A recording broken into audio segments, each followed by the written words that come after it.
Freestyle Travel. Hey everybody, this is the Freestyle Travel Show.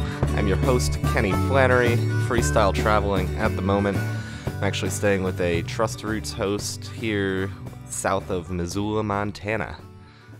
Trust Roots, for those of you who don't know, if you've listened to the show, you know it's kind of like couch surfing, except it's free and it's better, and you can find people to stay with. So that's what I'm doing right here. This episode, I'm going to tell you about the past 3-4 weeks, whatever it's been, since I left Wyoming, hitchhiking around, what it's been like.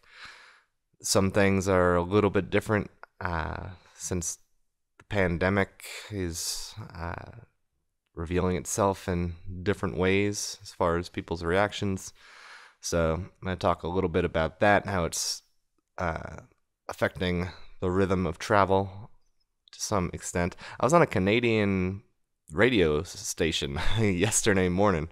I've got a friend from Hitchhiking who got an email from a Canadian talk show who wanted to talk to somebody about hitchhiking in the pandemic. So he forwarded that to me, and I got in touch and got on the air with them live and talked for 8 or 9 minutes in the little transit time slot. Kind of funny because we hardly talked about specifically hitchhiking in the pandemic. It just became me telling the story of why I started traveling and other stuff. But I might be on some other talk show in Canada. I don't know why all of a sudden Canadians want to talk about hitchhiking, but kind of funny, kind of fun, interesting.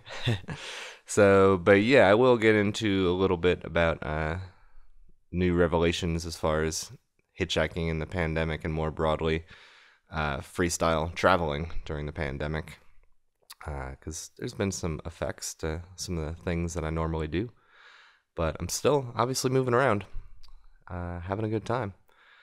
Everything's pretty copacetic. It's beautiful up here.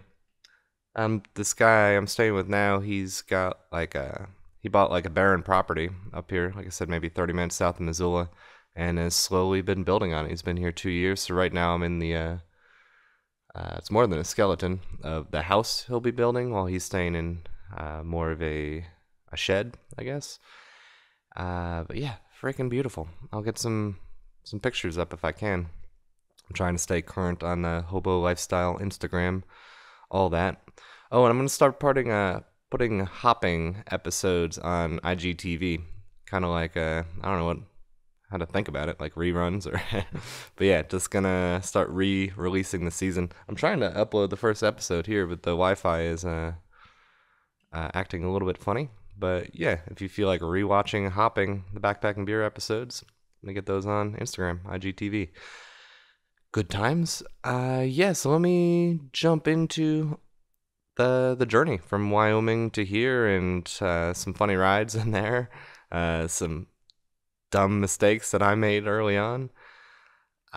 No big deal, but kind of funny. And yeah, some breweries and good times, camping in strange places, all the good stuff. All right, let's play that little transition music. All right, here we are, Montana. So if you guys have been following the journey, I drove out to Wyoming to transport my sister's car. She bought it from my brother in New York, so I drove that out for her. It's like a free trip for me to get out to Wyoming. And this is the part of the country that I want to be in right now. It's late July. We're going to be rolling into August here any day now.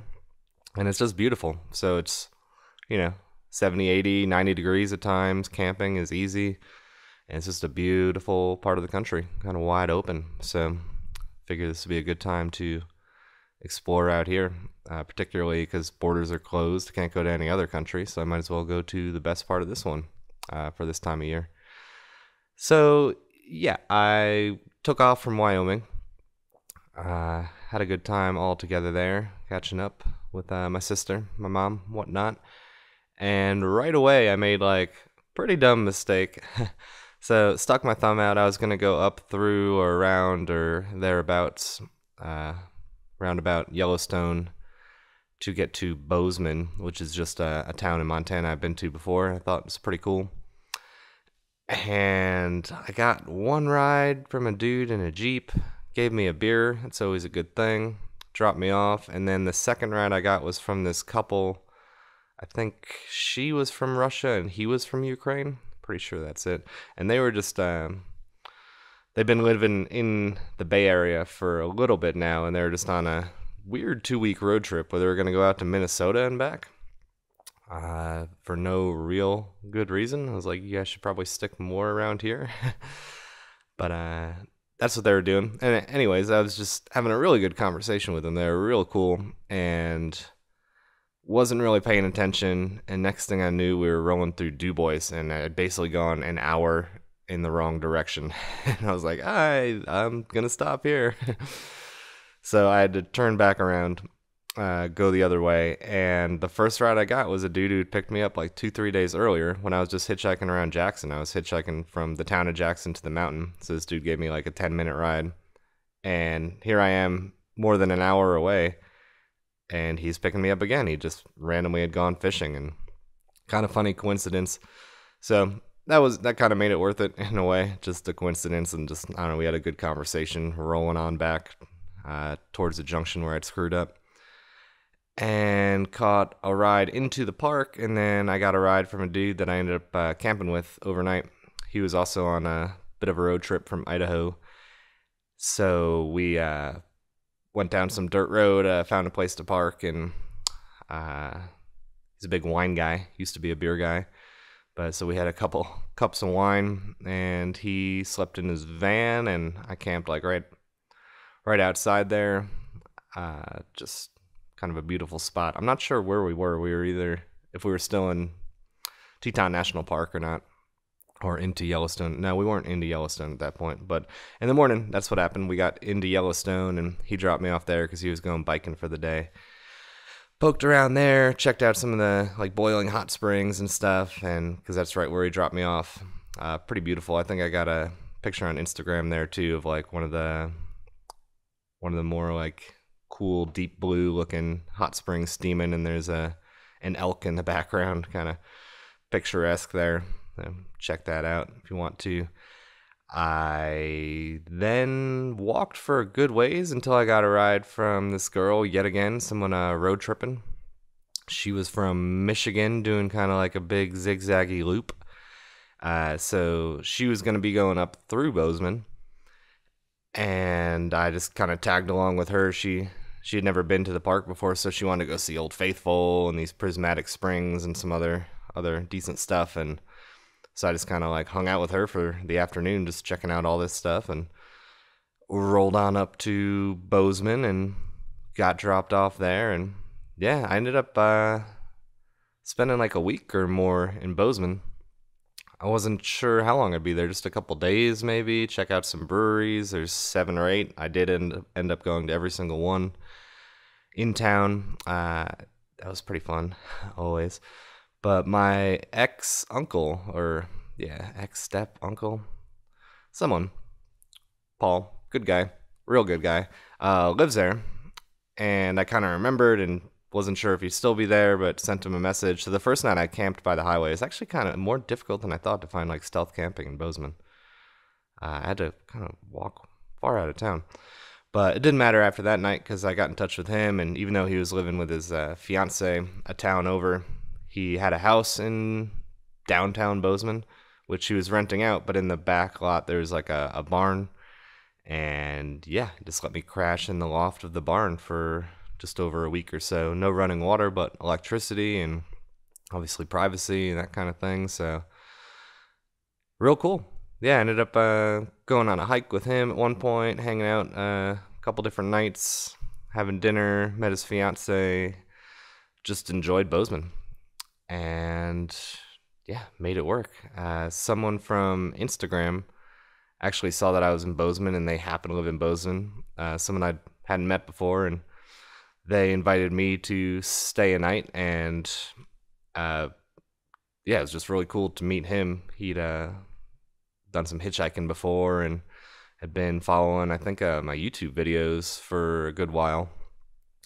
So that was cool. I got a shower there too, which is good. Like I said, the barn did not have running water, so I was just kind of like, doing gas station showers or fast food showers. So let me get into that. That's been one thing that's been slightly different because of the reactions to the coronavirus stuff. Is one of the things that I do is I'll go to like a Starbucks or a coffee shop. That's one of my go-to moves to. Oh, something just happened on the computer. There we go. It's one of my go-to moves to charge up my stuff. If I'm just on the go and I'm not staying with anybody or whatever, I'll go there, charge my stuff, check some messages, do any writing or editing that I have to do. That's usually where I do that kind of thing. And as far as I can see, not many coffee shops are open. Not even up here in Montana. They might be open, but they want you to come in, grab your stuff, and go. Or just the drive-thru's open. So in public library too, I stopped by the library. Wi-Fi was still running, but you couldn't go inside, so you could like sit on a bench. So that's helpful for getting Wi-Fi, but not for charging anything or really sitting down and writing for a while. So yeah, fast food places have now been my default, and that's even a crapshoot. I would say probably half of the fast food places I go to won't let you inside either. So that's kind of been an issue. Like, I mean, it's totally random. It's not even like I've noticed most Taco Bells aren't letting you inside, so maybe they got a thing. But even McDonald's to McDonald's, for example, they're some will let you in, some won't. I was sitting in a Burger King in Bozeman, and I'd been there the day before, and I was in there again. And when I came in the second time, they're like, oh, there's a new state order. You have to wear a mask when you walk in. So that's whatever. You just pop on the mask when you walk in and order, and then you sit down and take it off. But that was different than the day before. And then I was sitting there for half an hour, and there's someone else in there too. And all of a sudden, they're like, we just got a call from a manager. We're like shut down now and only doing drive-through. So some kind of state law or regulation, or somebody said something and things changed that day. But still, some places are open. I don't understand. There seems to be no rhyme or reason to which places are or aren't, which is kind of a pain. Because usually just get on Google Maps, find a place, or walk up to it. But kind of sucks to walk 45 minutes, an hour in some direction to find one of these spots and find out you can't go in. But there seems to always be one or something. So yesterday I had to go to a Denny's to get a couple things done. So just kind of mixing it up. And it's a little different. I've always felt pretty comfortable in a coffee shop. Sometimes if I got to do editing or something, or upload an episode like this, it could take several hours to do what I want to do. And it's kind of okay in a coffee shop, I feel like. But I don't know. I'm going to have to get used to doing it in fast foods or Denny's or whatever. I've never had anyone complain. It just feels a little different. I don't think Denny's is the normal spot where you just hang out for 3-4 hours, but it's gonna be now. So yeah, that's one little difference in all the stuff. But yeah, that was Bozeman. Just kicking around, checking out breweries, doing all that kind of thing, and then decided to hitchhike up towards Great Falls. So I went to Helena first, and that would be the second time coronavirus related stuff affected travels in any which way. I got one ride to the next town, and then I'm walking down the highway, which is legal in Montana, not like some other states. You can actually walk on the interstate without worry about police, which is nice. But I got a ride from this guy who was going to Helena, which is, I think it's like an hour and a half, 2 hours away. So passed a couple junctions, so pretty good ride. And I was like, sweet. So I'm hopping in, buckling my seatbelt. We take off. He asks like where I'm from or what I've been up to, and I was just like, I was just down in Wyoming, and now I'm in Bozeman. And he's like, oh, I totally forgot about COVID. And he's like, do you have a mask you can put on? I was like, oh yeah. So I have one in my pocket at all times now, just because it's how things are. So I popped that on, and as I'm popping on, he's like, oh, my wife is gonna kill me. I gotta let you out right now. She'd kill me if she found out I gave you a ride. So yeah, he pulled over right there on the highway. I wasn't in the car for more than a minute, maybe 2 minutes, and had to jump out. So that's the first ride I've lost. I mean, who knows how many people have passed me for the same reason. But there went that ride. So that was a bummer for sure. Because I have been in rides where both people wear the mask or windows down if it's a concern. But yeah, kind of sucked. I'm like, all right. I thought I was home free. It's always such a good feeling if you've hitchhiked before. That feeling when you get the ride going all the way to where you're going, especially when where you're going is several junction turns and more than an hour away, and it could maybe take 2 or 3 or 5 rides to get where you're going, and someone stops and they're going all the way. It's a really good feeling. You just like, yeah, it's just relief, and that was stricken away in a moment. But whatever, it is what it is, and beautiful weather out. I'm not in a hurry. I'm making stuff up as I go, so yeah, I ended up getting a few more really good rides. Anyway, so I got a ride from some dude. He'd been on the road from like 96 to 2013. So about 16 years on the road. I'm going on 13 myself, and it's pretty rare for me to meet anyone who's done that as well. So even though that was like a 20-minute ride or something, we shared a bunch of stories in that time. That was real cool. And yeah, eventually this guy got me into Helena. Pretty cool dude. Dropped me off directly at a brewery of my choosing, which I believe was called Blackfoot. And showed up to that brewery, and they saw my backpack, this bartender girl, and she's like, asked me if I was hiking or where I was going or something. I was just like, yeah, I'm going to Great Falls next. I'm doing this, that, and the other thing, blah, blah, blah. And she's like, well, here's a loaf of beer bread for free. I'm like, sweet. I don't know if they just give loaves of beer bread to anyone hiking. I don't know. Give it a shot. If you're wearing a backpack and you're in Helena, go check out that brewery. I mean, the beer's good anyway, so that was cool. Yeah, obviously I had nowhere set up to stay in Helena ever since couch surfing kind of shut down. Basically shut down by charging all that stuff. I haven't even been giving that a shot up until now. Like I said, I'm at this guy's house via Trust Routes, but he's, I think, literally the only person in the state of Montana hosting on Trust Routes. Which, hopefully that'll be changing. More people will be getting on there. But yeah, so didn't even try anything like that in Helena. And yeah, instead I'm like, I'll just go to breweries and see what happens. So this would be like maybe the third point about COVID stuff. Is also another thing that I'm kind of used to is going to sometimes bars, but mostly breweries and sitting at the bar. Sometimes I'll like try to do the Wi-Fi thing and whatever, but usually I like to sit at the bar, and then that way I can talk to the bartender and maybe learn about the town, and then there's other people sitting at the bar and kind of make short-term friends or whatever, and learn about what's going on, or just hear someone's whatever story about whatever relevant, interesting thing.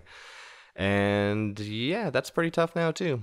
So, because every brewery I've been to in Montana has been open, but they're all a little bit different, spaced out. If they let people sit at the bar at all.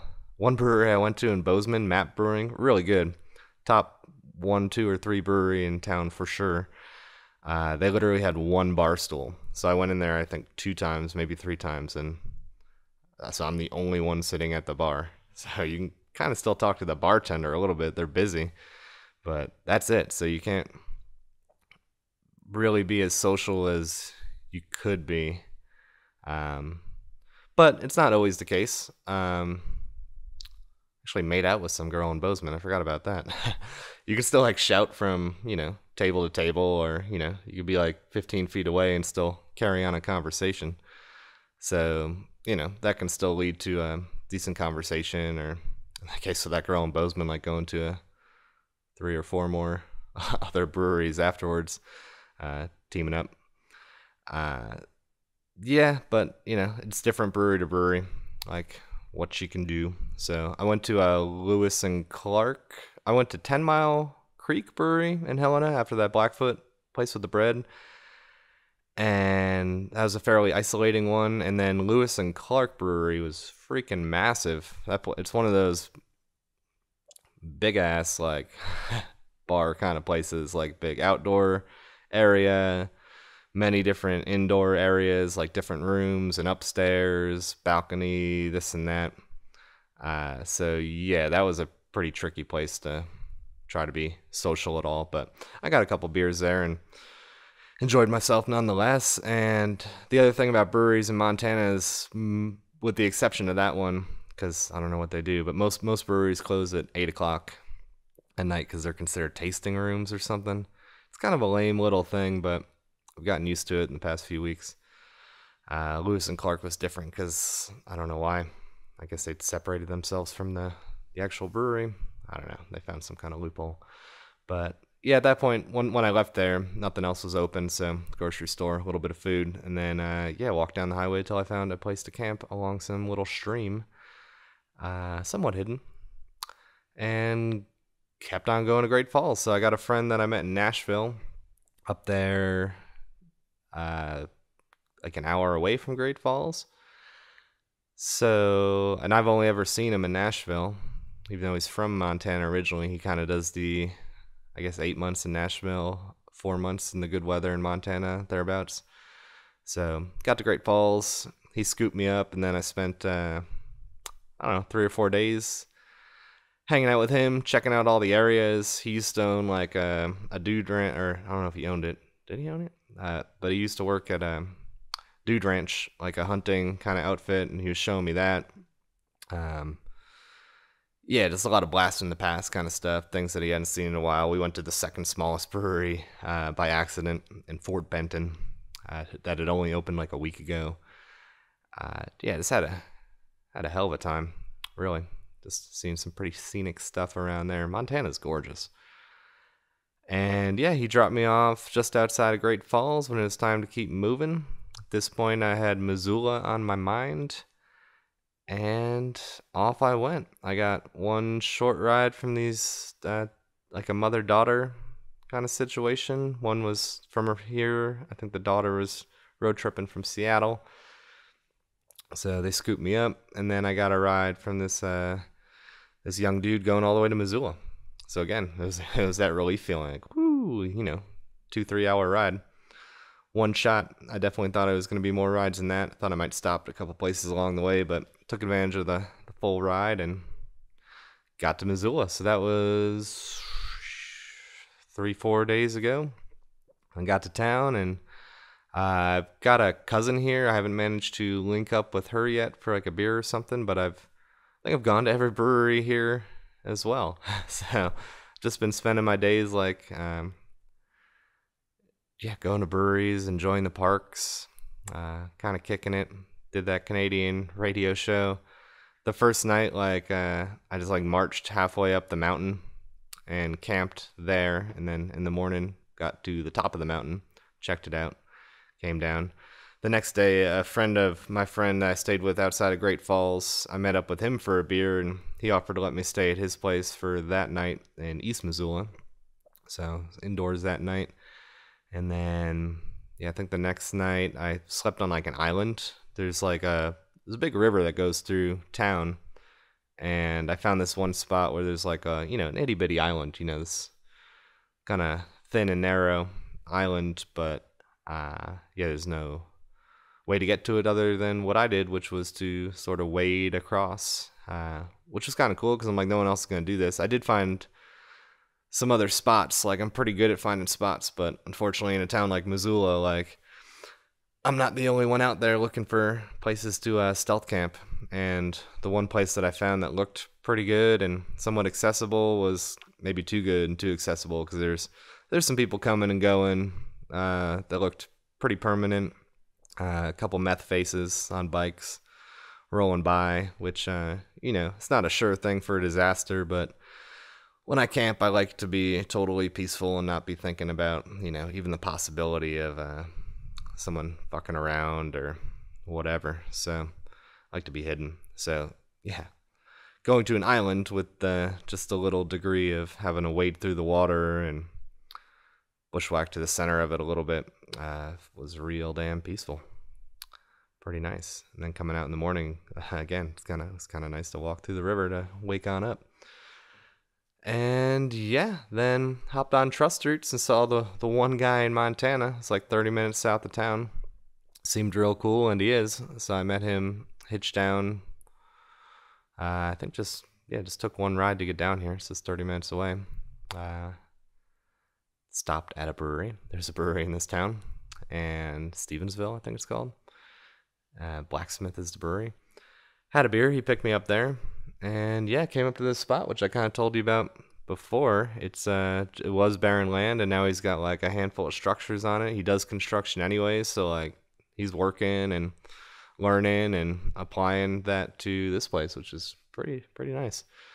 It's all coming together. He's got a compost toilet and an outdoor shower shack kind of thing, and he's got bikes over there, and he's working today until 6 or something. That's why I'm taking advantage to do the podcast here.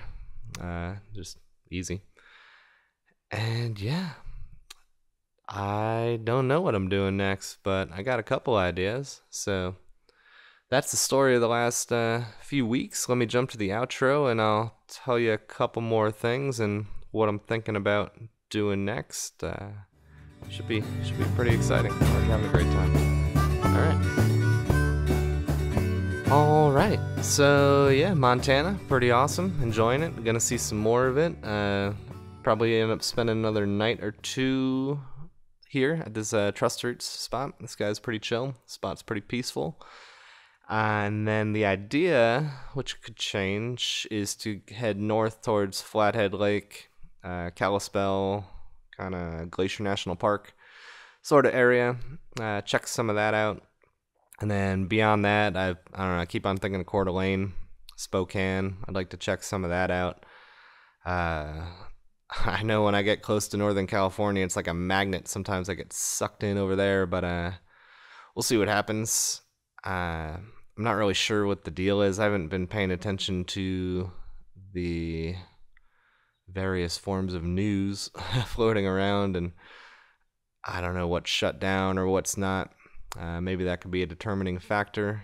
Could be kind of lame to go to California if breweries are shut down and everything's shut down. It's like might as well just like stick to the area where I'm at and where I can do a bunch of hiking and still pop into a place every once in a while if need be.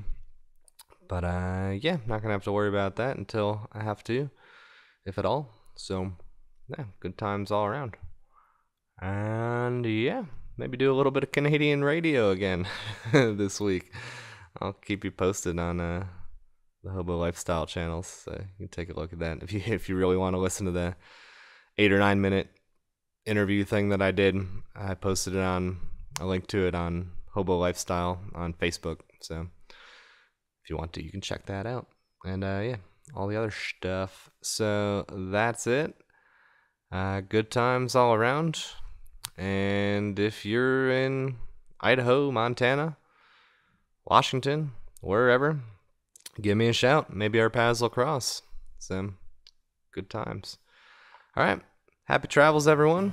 I will see you down the road. I need a new escape. With all my shit straight, I'll get my big break.